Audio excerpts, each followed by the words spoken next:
So if you're anything like me, as soon as I tell myself I'm going to go on a diet, then I maybe last for a day and then actually end up eating worse than what I usually do. It's just some rebellious part that if I tell myself you have to do this, then I don't do it. In this video, I'm going to discuss a book that I read by Dr. Fung. It's called The Hunger Code. And I've actually read all his other books as well. He's got the obesity code, the cancer code, the diabetic code. And in the Hunger Code, he puts it very nicely. So we know a lot of experts say that the best diet is the one that you can stick to, but the Hunger Code actually gives you practical advice on how to do that. I'm Dr. Janny, and I've started doing this YouTube channel because I thought it could be fun and informative maybe to some people. So, Fung, The Hunger Code. So what he says is there's 3 different types of hunger. There's physical hunger, which is when you actually have a biological drive and you feel hungry. And then there's an emotional hunger. And this can go very deep. So it's eating for comfort, it's eating for dopamine, it's eating for stress release. And then there's a social or a conditioned hunger. So this is like because everyone around you is eating, you're eating, or because the food is around, you are eating. And that's such a good point. And I think we sometimes forget that we are eating sometimes just because. So I want to speak a bit about the physical hunger. I haven't actually done it a lot lately because I'm still working on actually stabilizing my glucose levels. But physical hunger, a lot of us don't actually allow ourselves to feel physically hungry. And it's not the same as a craving. Physical hunger is actually like, I'm really hungry now. Like if you put a plate of broccoli in front of me, I would eat it. You might even look at the green leaves and think, oh, that would be good to eat that now. We don't, because we're eating so regularly, at least 3 times a day, and we're having snacks in between, we actually don't give our body, and our mind, we don't actually know what hunger feels like. So that is interesting for me, just a thought. I'm not saying everyone must go and starve themselves. It's just for me, what helps is doing an occasional, say, 24-hour fast. And then what it also does, it highlights how many times I want to go to the fridge, or how many times I want to just eat the kids' leftover sandwiches or something. And it also allows my body, I think it allows the body's glycogen stores to be used up. And then it actually allows me to actually feel hunger. I can feel my sense of smell also comes back because I'm more interested in the food instead of just doing it on autopilot.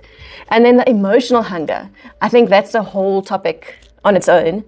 But I don't know if people don't often stop to become aware of why they are eating. And just becoming aware of this is already a step in the right direction. So start noticing. What I sometimes do is if my kids start fighting or bickering at each other, then my easiest thing is to go and eat something. It's a type of comfort. So it's not that my body needs it. I'm just eating it because I need comfort. So I need to learn how to comfort myself in other ways. But what we can also do first is learning to sit with the discomfort. Because when discomfort arrives, you want to immediately do something to take it away. But a lot of the books also that I've read, and my good friend Maggie did a meditation course with us. And that taught me to sit with the discomfort. It's not nice, but it actually fades after a few minutes. And you don't just need to comfort yourself with food.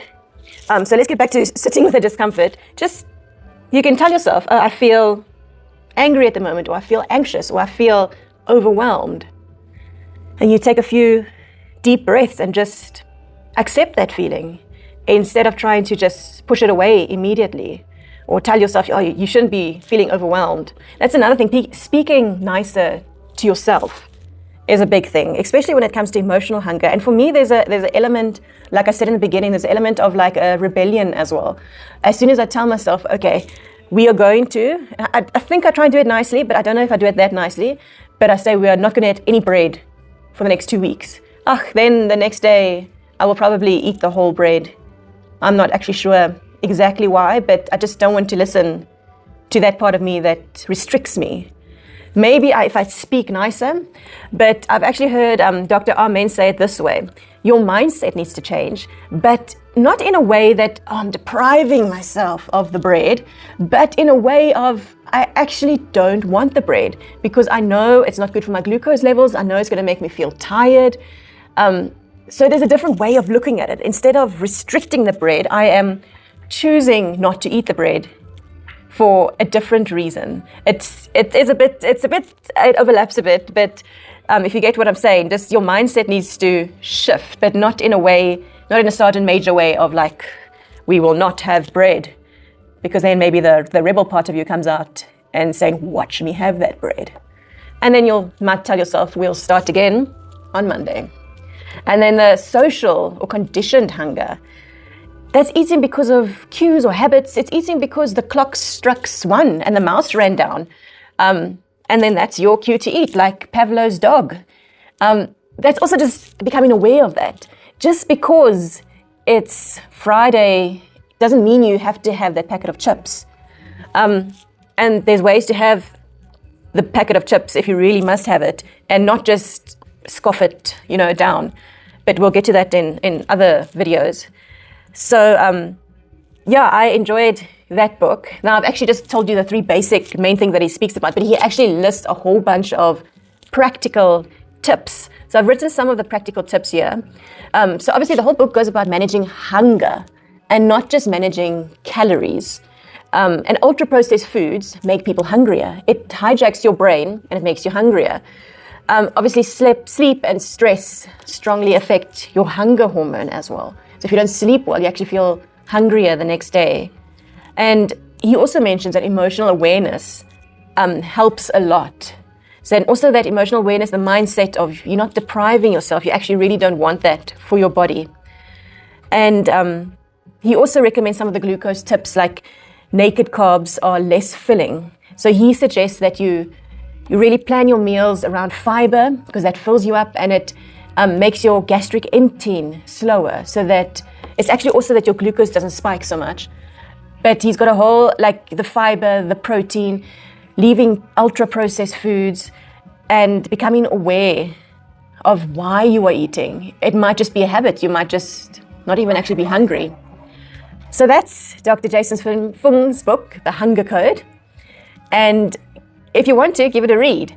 It's a good book and it's got practical tips in it. I've shared a lot of the things as well. So maybe if you just take from this video, just becoming aware of the type of hunger you're feeling. Is it a physical hunger, emotional hunger, or is it a social cue hunger? And just becoming aware of that is already a step in the right direction.